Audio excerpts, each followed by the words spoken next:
Alrighty, chat. So today we're going to be watching and reacting to one of my favorite content creators in the speedrunning world. It's known as EazySpeezy. He kind of picks certain games and dives deep into the intricacies of speedrunning that game. That's what they're mostly known for. They'll pick a game like Pokemon or Mario and then kind of walk you through the steps on which you need to speedrun the game. So it's kind of like a good introduction to speedrunning any game that they discuss. And this one that we're going to be watching here is a game that I recently completed on stream. So spoilers ahead of the video if you have not played it or want to see the ending or play it for yourself. The game is Pokémon Legends Arceus. It is the newest Pokemon game that came out. Everyone kind of has mixed reviews on it. It's not the best game. It's not the worst game that Pokemon has released. It is kind of the overall review of the game. And because I recently finished it, I want to see how this game is speed ran. How people speed run this game. And so we're going to be checking it out here. We're going to be checking out how people speed run this game. Should be fun. Should be fun. Alrighty, chat. Here we go. Today we're speedrunning through Pokémon Legends Arceus, and we start the speedrun as soon as we choose a name for our character. Then right after this, we get a bit of cutscene dialogue where we're talking to Arceus until we see some light and wake up on a beach next to some Pokemon. Here we get introduced to the Pokemon professor of the game, Professor Laventon. He asks us a few questions like who are you, where are you from, and other random stuff that we have no answer to since we have amnesia. But before we can explore that more, his Pokemon randomly run away and we go after them. On the way we also pick up a smartphone which lets us talk to God, so that's pretty cool. Before lets us talk to God, yeah. Basically. I was looking at the rankings before this, and like the fastest right now is like 4 hours to beat this game, like the fastest speed run for this game. I don't understand. There's a lot of dialogue in this game, like a lot more than I expected. So I assume that's what holds back a lot of this speed running too. Catching all 3 starter Pokemon and getting invited to come stay at Jubilife Village, where we can help the Galaxy team with finishing the Pokedex, something we'll talk about later. When we make it to Jubilife, everyone makes fun of us for being an outsider, and this dude even refuses to let us in his restaurant. But through this rude gesture, we meet our rival Ray and Silene, one of the leaders of Galaxy Team, before Silene offers us a place to sleep for the night. The next day, Silene decides to give us a test to see if we can enter the Galaxy Team, which according to Ray is way too hard because he's kinda trash. But we need to catch a Bidoof, Savage, Starly, and Shinx. And to help us, Professor Laventon lets us take one of his starters, and we take Oshawott. Also at this point, you might have noticed that this game has a lot of unskippable text. It's pretty awful from a speedrun point of view, but I'm just going to paraphrase the dialogue as we go through, so at least you don't have to suffer like I did. Yeah, that's what I figured with this game. It doesn't lend itself well to speedrunning at all. Like, because there's so much. If you haven't played this game, I mean, yet, I guess spoilers if you don't want to spoil yourself. But yeah, there's so much dialogue in this game that it's kind of like it feels like it's tedious at some points. I don't know, and they could have done so much with like the side quests, I feel, in this game, but I'm not here to give my full review, I guess. But finally, it's time to start catching Pokemon. Well, in a second. First, we need to fight Volo, a merchant who appears a lot in the story. And since both of our Pokemon are really weak, we kind of just tackle his Togepi to death. It is nice how you can move your character during battle though, so I can stare directly into his soul as I defeat him. That is kind of savage. Like, I wish you could like run up and slap the other trainer. I love that about this game. You can just run up and like stare into his eyes as your Pokemon takes his Pokemon's lifeless body away. But now, finally, after 15 minutes of slow dialogue, we travel to the Obsidian Firelands and get to catch some Pokemon. Fieldlands, not Firelands. Tutorial. Here Ray teaches us how Pokemon catching works, which comes down to some Pokemon are friendly and will just watch you as you catch them, while others will run away or try to fight you, so you need to sneak up on them like we do for this Starly. He also teaches us about trees, which can house nice subscribe buttons, and Ray thinks you should click one if you enjoy the content. Okay, but seriously, they have berries or apricots which can be used to feed Pokemon and make items. So when we see a tree with berries, we can collect them by throwing a Pokemon at it. And now our last task here is to catch Shinx, who attacks trainers if it sees them. So we can throw a Pokemon at Shinx, damage them a bit, and finally catch them like in a normal Pokemon game. And with that, we completed the mission and get to go back to Jubilife, where Silene officially makes us a member of the Galaxy team. We get some new clothes, meet Commander Kamado, a man who likes throwing girls on the ground, and learn how to craft things like Pokeballs. But now finally, after all of that, we get to actually play the game. The tutorial is, for the most part, done. And because of that, let's talk about how progression works. The most important part of this game is we have a star rank in the Galaxy team. Currently, we have no stars and can't explore the world because of that. But we can increase our star rank by completing research tasks for Pokemon.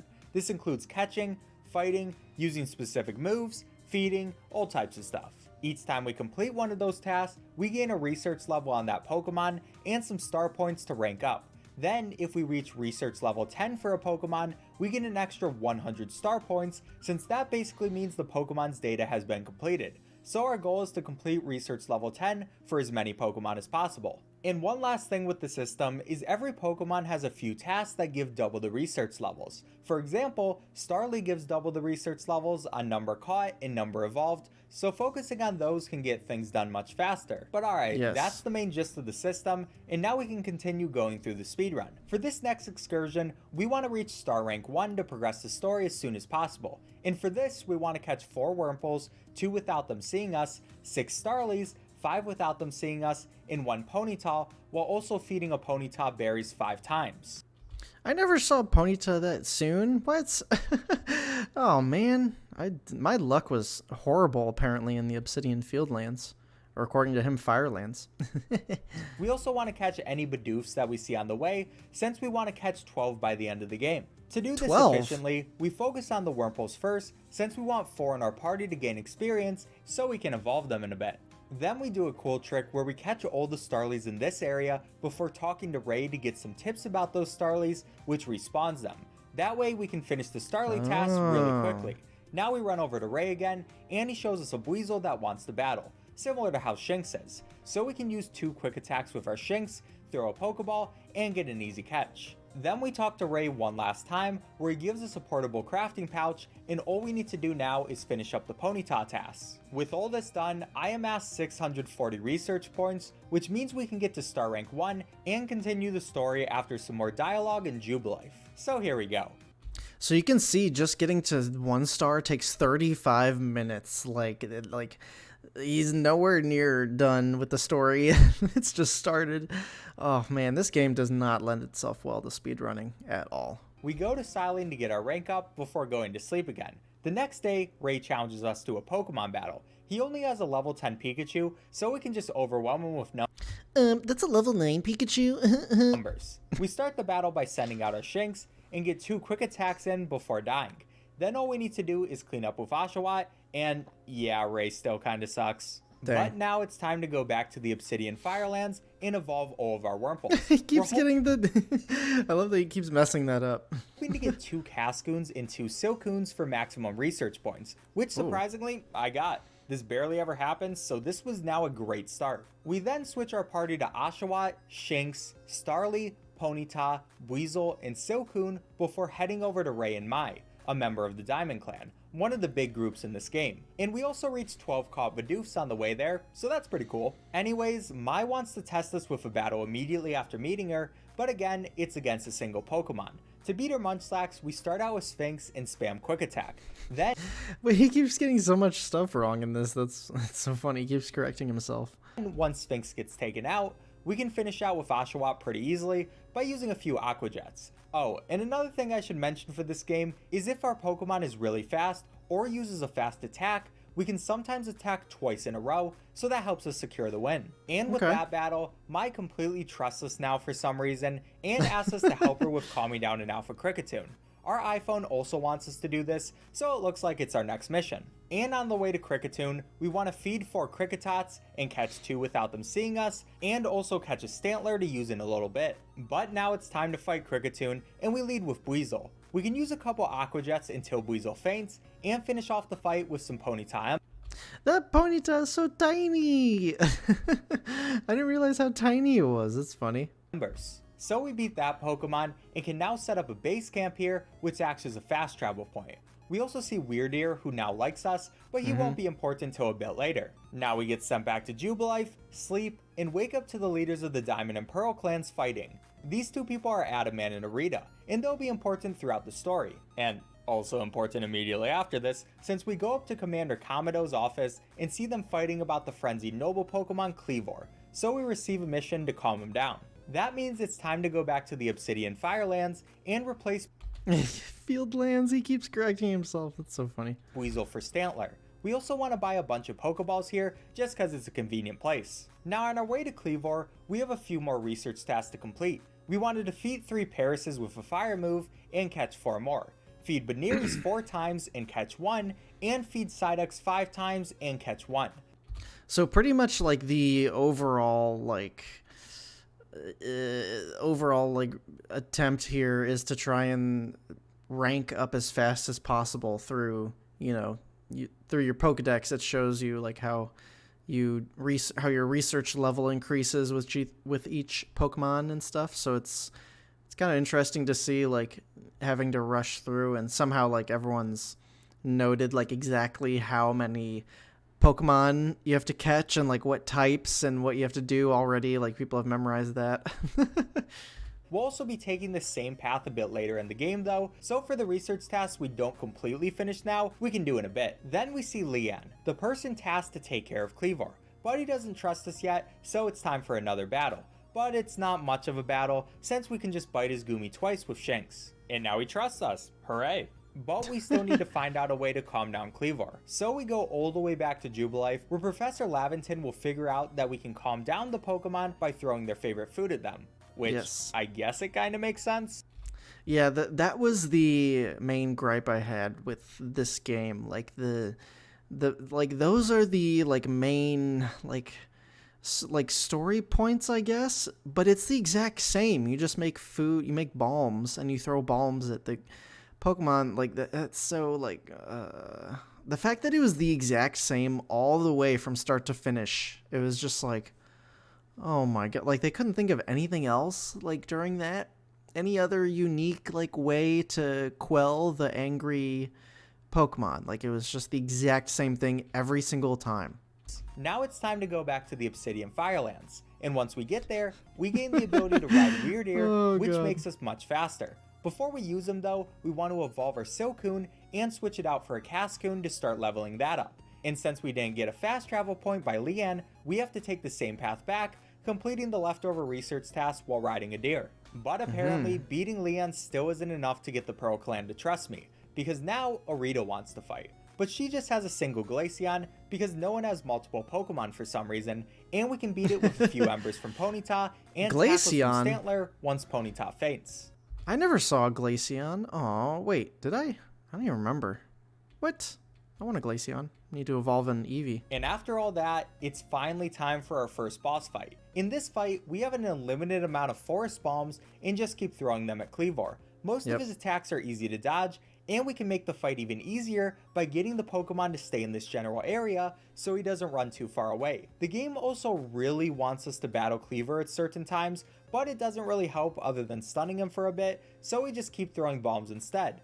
And there we go, that's the first boss fight done. Then don't we even want have to to battle all him. of our Pokemon except for Cascoon, since we want to do that at night for extra research points. Oh, and since we did so many research tasks on the way, adorable. once we talk to the professor again, we rank up to Star Rank 2 and can continue the story without any extra grinding. But before that, it's everyone's favorite time, unskippable dialogue time. So we go to Captain Kamado, listen to his praise, have some dinner, and then meet Vesa.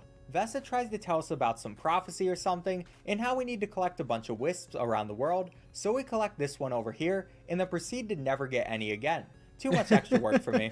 We also now have the Jinko merchants in town who sell rare items like berries. So this is the perfect spot to buy a bunch of Oron berries since we'll be doing a lot of feeding research tasks in the speedrun. Then finally, we see a conversation by this new character, Arceus, and Commander Kamado. Arceus is explaining that another Pokemon, Ursaluna, is now frenzied, so that's our next mission. This opens up the Crimson Mirelands, but before we make it there, it's time for another rival fight. We start out by using some members with Ponyta to get a bit of damage, and switch to Luxio once Ponyta faints. Then we bite Mime Jr. for a while, and do the same to Pikachu, winning the battle. Oh, by the way, one thing I should probably mention is another possible research task for Pokemon is seeing them do certain moves. Like for example, seeing Luxio use Bite. I won't mention all the times we do this since it would get complicated, but feel free to check out the run notes I was using in the description, as well as the speedrunner who made them, it's Victor. But now we made it to the Crimson Mirelands, and right away we want to rest till the night, since different Pokemon come out at night.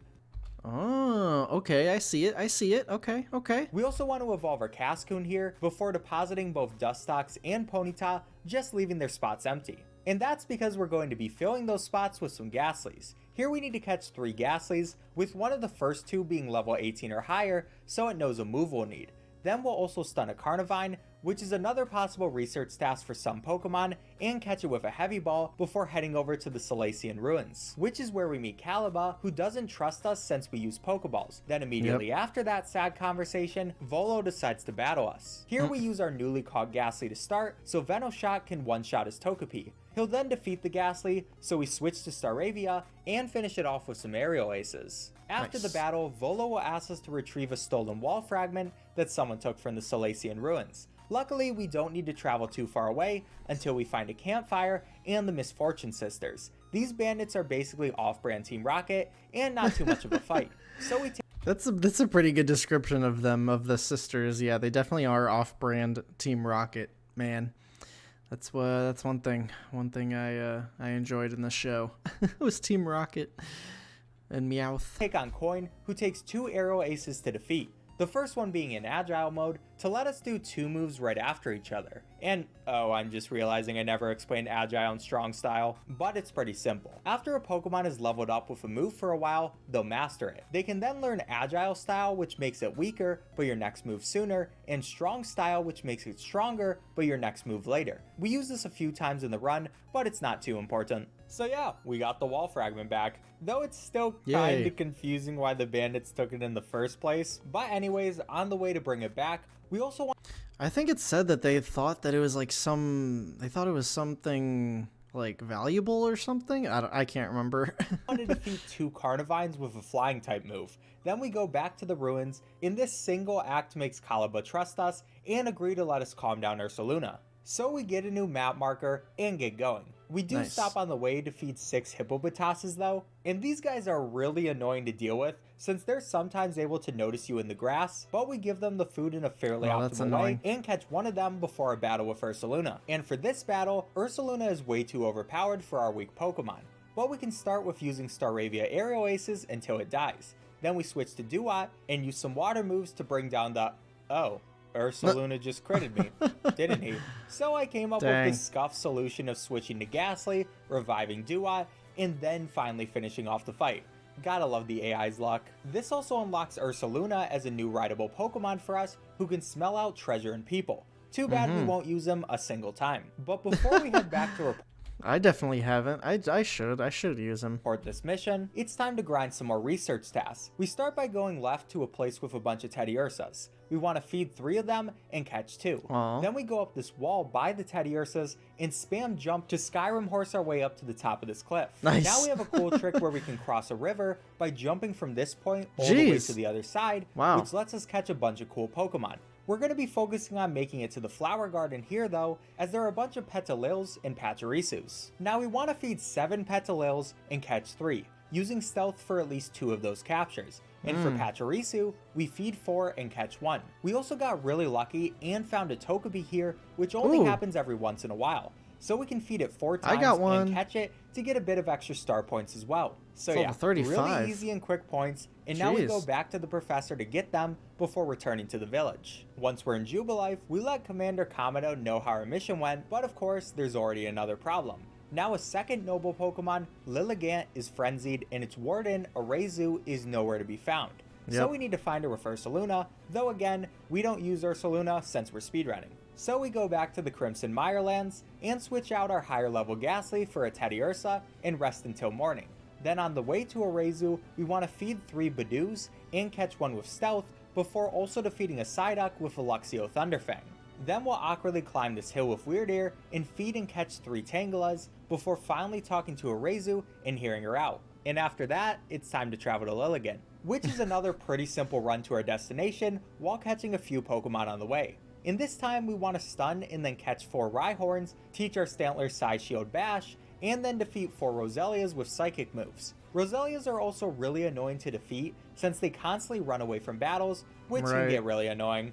But eventually the task is done and it's time for Lilligant. And it's just like the last boss fight. We throw a bunch of Marsh Bombs, try to stay as close as possible to the Pokemon, and dodge all attacks. Lilligant's moves are pretty easy to dodge since you'll always jump before them, so the boss fight ends pretty quickly. But before we report the results of the mission I wish I'd known that beforehand for mine.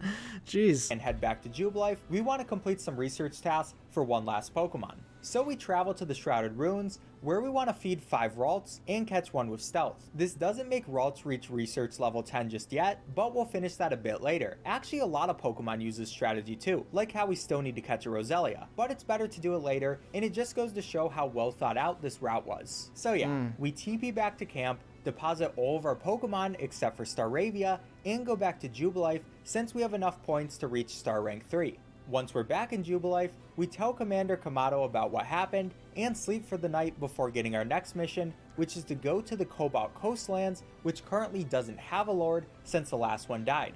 But people are suspicious about a shadowy figure on Fire's Pit Island. So we start heading out, but also pick up some more Oran berries on the way since we'll be needing them. Now once we make it to Cobalt Coastlands, immediately Arita challenges us, and for some reason a random Eevee also joins the battle and we just kinda have to accept it. But that means it's actually faster to lose this battle instead of winning it.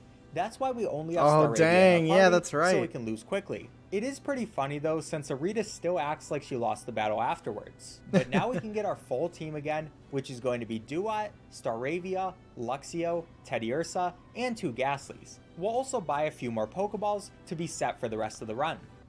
If you lose to those fights, do they even let you progress? Like, I don't even know, because they're so easy to fight. Like, for speedrunning purposes, I imagine if you just could progress, then you would immediately just would want to lose, I guess. No, because you would you could, like, take Pokemon out of your rotation, maybe. I don't know. That's kind of... it's probably better, just to beat him. Now we start this story mission by finding the warden of this land, Paulina.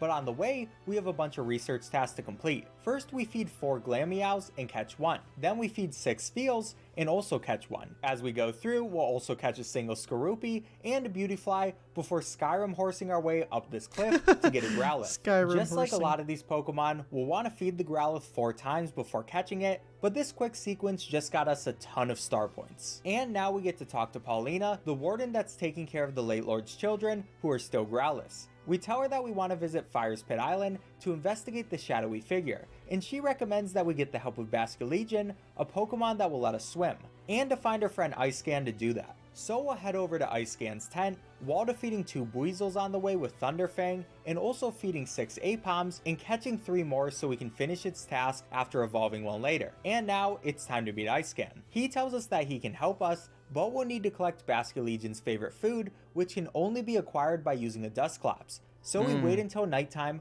before going to find one of those near the shipwrecks. On the way to it though, we'll also want to catch a Drifloon and defeat another with a dark move and catch a Dustox. Also for some reason, the Dustoxes gave me so much trouble during this run.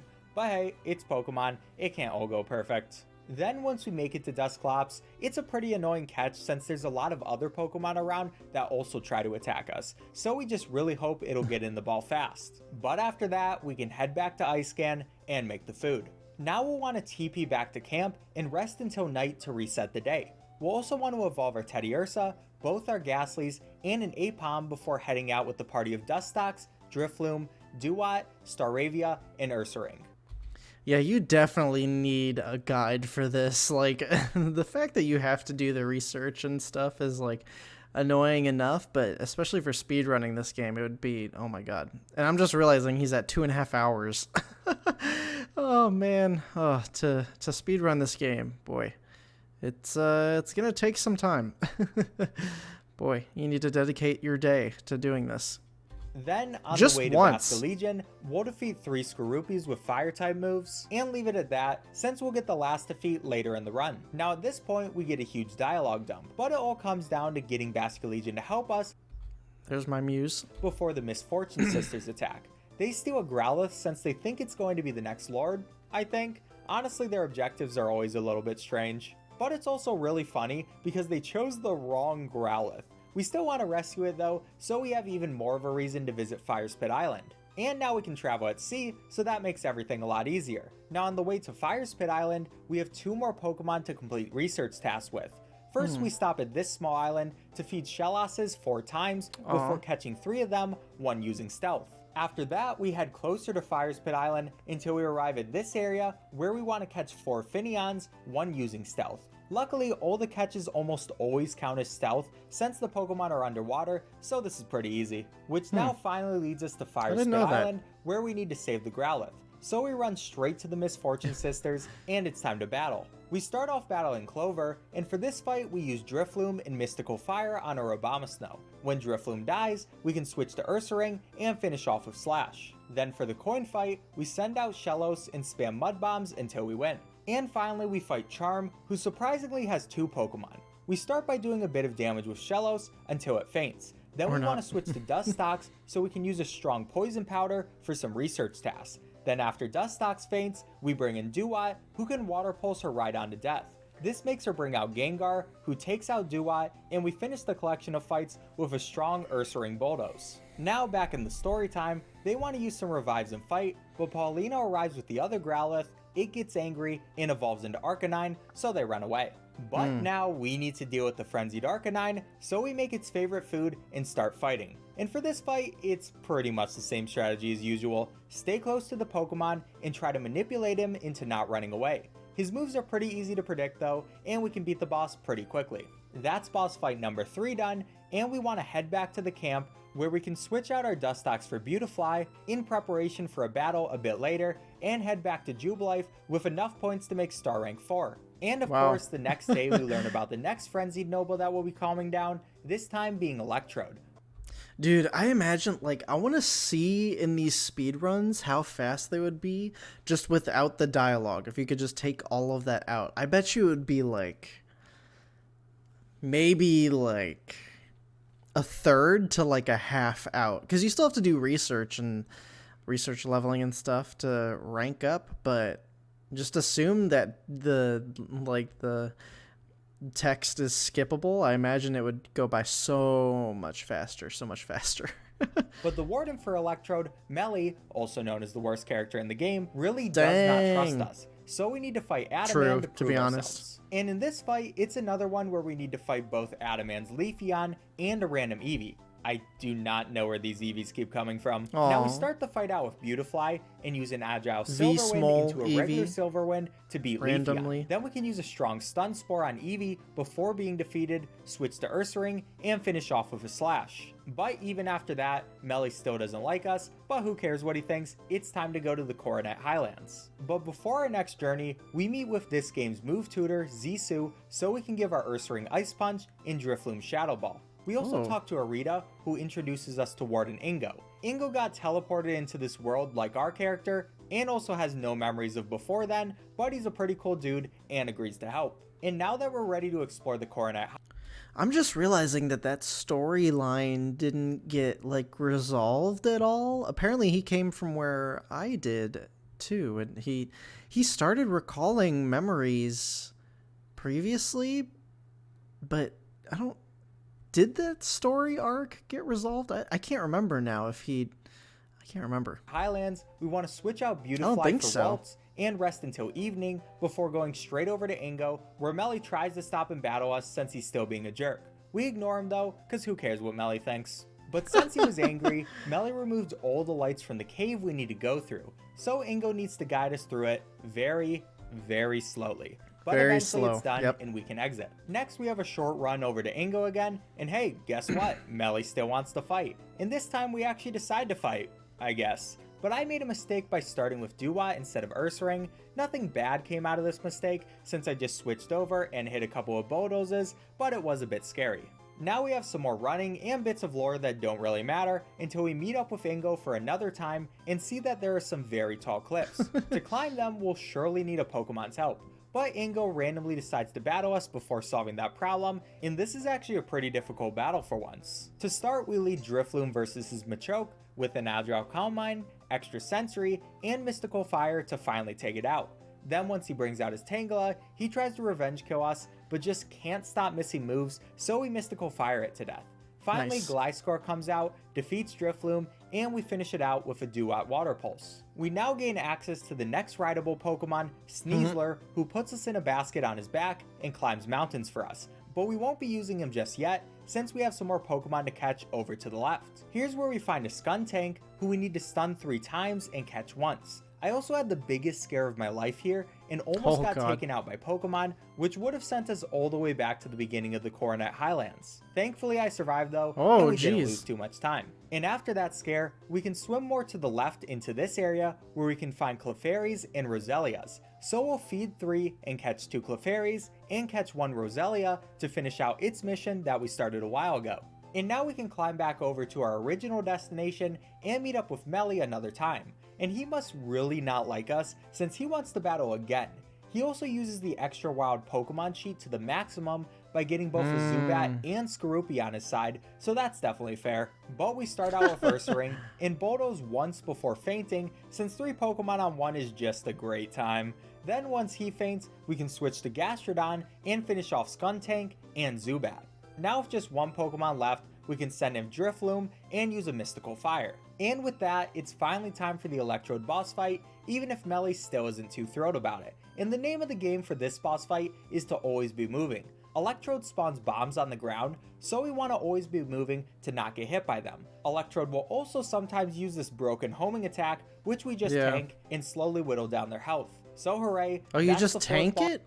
Oh, you just tank that to finish the battle, huh? I never thought to do that. Boss fight done, time to go back to camp. But before we leave, we want to get one last slash with Ursaring to finish off his task and evolve some Pokemon. First we evolve Duat and teach it both Night Slash and Ceaseless Edge. And we also evolve both our Staravia and Routes before switching out Kirlia for Skuntank. Now finally, with all this stuff done, we have enough research tasks to obtain Star Rank 5, which is going to be the last one we need to complete the game. We finally don't need to worry about remembering all these random missions to complete and can solely focus on going fast. Yeah, that's what I figure, like having to rank up your star rank is probably annoying, but now that they're 3.5 hours into the speed run, they can focus on just running through the game. So we return to Jubilife, sleep for a night, and get our next mission of exploring the Alabaster Icelands to quell the last frenzied noble, Avalugg. But before we're able to head out, it's time for another rival battle. So we lead the fight with our Skuntank against Ray's Mr. Mime and beat it with Poison Jab. Then Staravia will come out, so we just do another Poison Jab and beat that too. But Pikachu will revenge kill us, and we need to send out Gastrodon to use an Earth Power and finish this fight off. Now in Alabaster Icelands, we run straight to our next objective, and once we arrive, we see our next warden, Garrick, who like everyone else in the world, wants to battle in order to trust us. For this fight, we start off with Samurott and just Night/Frostlass. Then we still have to deal with Glalie, so we'll use a Ceaseless Edge for regular turn damage. Once Samurott faints, we can finally clean up with a Drifloon Mystical Fire, gaining Garrick's trust. But Garrick tells us to quell Avalugg, we'll need to retrieve Eternal Ice. And to get that Eternal Ice, we'll definitely need the help of a new rideable Pokemon Braviary, who we can get from a girl named Sabby. And right on time, Sabby shows up with Braviary, but to gain her trust, she wants to play some tag. So we catch her once and she flies away to a new place. And basically, we do this a few times until we finally arrive at Snowpoint Temple. Oh god, I'm getting flashbacks from this. Oh god. Oh, I'm so glad I finished that. Oh boy. In here, we need to complete a bunch of wall puzzles. For the first one, we press the panels in the order of rock, steel, ice. The second one in ice, rock, steel, rock, ice. And the third one in steel, ice, rock, ice, steel, rock. But even after all that, Sabby still doesn't trust us, so it's time for a Pokemon battle. And this one is extra dumb because she uses Rhyperior, Electivire, and Magmortar all at the same time. So for this one, we start out with Gastrodon and take out Electivire with Earth Power. After Gastrodon dies, we use an Ursaring Bulldoze. And finally, once Ursaring dies, we'll use a Samurott Water Pulse to win the fight. But even after this battle, Sabby and Braviary still don't trust us. So now we have to defeat Braviary. This battle is thankfully less dumb though, and we lead Samurott against Braviary using some Night Slashes. Then Samurott dies, and we clean up with some Drifloon Shadow Balls, finally gaining the power to fly. So we now fly over to the Eternal Ice and get it. Technically, you're not flying, you're gliding, okay? You don't... okay. Before seeing that Garrick somehow got here too, because he's an absolute unit. Then we have to Yes, fly he over is. to him again. Absolute unit, for sure. Again, have some more unneeded dialogue, and finally get the chance to fight Avalugg. And out of all the frenzied nobles in this game, for me, Avalugg is the hardest. Not really for his attacks though, more because of the camera angle. Since we constantly want to throw snow bombs, it's really hard to judge the distance of Avalugg's attacks with the camera angle. It Then, is, to make yeah. it worse, It's hard to throw it at Avalugg him. will sometimes use attacks that sprout from the ground, so we have no way of telling where those are, besides for not throwing anything for a while. Overall, an okay noble fight, but not perfect. We eventually get it done though, and there we go. We have now quelled all 5 frenzied nobles. And yep, that looks like the end of the game to me. So let's just go to sleep and what happened to the sky? So yeah, apparently the world... So spoilers ahead, if you truly do not care about spoilers, then keep on watching. But world is now in apocalypse mode, and the sky is doing some really weird things. And because of this, Commander Kamado decides to blame us for this happening, which is definitely not right. I've done all this work to help you, and you're blaming me. I mean, it kinda makes sense since I did come from a rift in the sky, but it's still not right, and we get kicked out of Jubilife. The Professor, Ray, and Silene thankfully still want to help us though, so at least they see us out of town and command that we don't die? Yeah, that's definitely gonna help. So Sure. It's time to try to find a place to stay. We ask Leanne, and he says no. We ask Mai, and she says no. And then we kinda just give up and look defeated, but the boy Volo comes to our rescue. He knows someone who is willing to help, since they realize that we're like the chosen one or something, I guess. And that's Sure. when we meet Kojita, who tells us that we need to complete the trials of Uxie, Mesprit, and Azelf. Then both the Diamond and Pearl clan leaders, Adamant and Arita, also decide to help us since they aren't dumb like our commander. That's true. I can't believe this. He's over 4 hours in. So when I was looking up the speed runs, so at this point in time, so 4:08, that's like when people are now completing the game. So even now, as he's like rushing, people have already completed the 3 fights in the lakes. They've done the puzzles for them. They've gone through the final like boss fight. It's slowly getting faster and faster, the speed runs, as they usually do. But I've noticed already it's like a little over, I think it's like 4:01 or 4:02 or something last time I checked today. So it was like interesting to see that. But we only get to choose one of them to travel with us, so we choose Adamant. Now our next mission is going to be meeting up with the 3 Lake Guardians so we can obtain something called the Red Chain and save the world. And for this, we need to visit 3 different caves, open them up with our smartphone, and fight a Pokemon. The first one is in the Obsidian Firelands, where we need to fight He's still getting it. I love that he notes it every time. It's the Fieldlands, but he keeps saying Firelands. I wish it was called the Obsidian Firelands. Obsidian Firelands? That would make more sense, but they are just fields, so it's not that menacing for the first section. But yeah, that's just funny. Goodra. In this fight, we start with Ursaring and use Bulldoze until Ursaring faints. We did get bad luck and miss our move though, so that Dang. wasn't great, but we were able to switch to Staraptor, use close combat, and still win in the end. And then Mesprit shows up and asks a bunch of questions. We just mashed through them though and obtained Mesprit's plume. Next we head to the Alabaster Icelands where we need to fight a Zoroark. In this fight we use Samurott and Night Slash Zoroark to death. Then Uxie comes out wanting to test our knowledge, so they ask how many eyes a bunch of different Pokemon have, which we can answer with 60131 and obtain Uxie's claws. Finally, we go to the Crimson Mirelands. I'm surprised that didn't change. Like, they kept it the exact same. They should have made it so people can't cheat. Like, make it out of all of the Pokemon, make it random 5 every time so people can't cheat. Where we need to fight an Overquill. We lead with our Gastrodon and use Earth Power until Gastrodon faints. Then we can finish off with an Ursaring Bulldoze and win yet another fight. That makes Azelf come out, and we get a really strange test where we need to keep throwing Marsh Bombs at Azelf, and they keep dodging. To prove our perseverance for some reason. I don't whatever. They'll then ask a few times if we want to continue, which we always say yes, eventually hitting them. And with that, we now obtain Azelf's Fang, and the lake trials are done. So now it's time to head over to the Shrouded Ruins. Once we make it here, Azelf, Mesprit, and Uxie also come by and create the red chain. Can you catch those Pokemon in the wilds? Maybe. I guess if they're in this game, then you can catch them? I don't know. And with that, we can finally go back to Jubilife and let Kamado know that we made some progress with solving the sky issue. Except he decided to go off on his own and try to deal with the problem himself.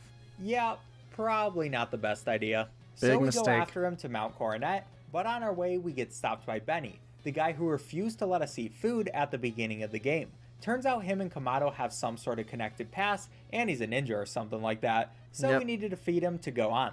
He's all of a sudden not a crippled old man anymore, and he wants to fight us. With this fight, we start with Samurott, but get drowsy with Hypnosis, and we don't get to attack at all since drowsiness is awesome. So I had to play the rest of the fight on the fly, and we sent out Drifloon, using a couple of Shadow Balls to take out Miss Magius. Next, Benny sent out Gardevoir, which we Shadow Balled once, and then lost Drifloon. So we sent out Skuntank and did a quick Poison Jab. Next, it's time for Sneasler, who uses Close Combat, and we get annihilated. So I sent out Ursaring since I didn't really know what to do, used the Bulldoze, and lost another Pokemon. Dang. Probably not my best decision. But Gastrodon was able to easily take out Sneasler until he got Drain Punched by Gallade, which was kinda dumb. Thankfully, we barely won the fight using a Brave Bird though, and my heart rate was finally able to go down. That was way too close. And right after that fight, it's time for an even tougher fight with Kamado, who will only let us handle the Rift if we beat him in a Pokemon battle. Kinda strange how people put so much trust in Pokemon battles, but whatever. For this fight, we start out with Ursaring against Braviary and can use 2 Ice Punches to deal with his first Pokemon. Then we have to fight Snorlax, who takes out Ursaring, and we switch in Staraptor to do some close combats and take out Snorlax.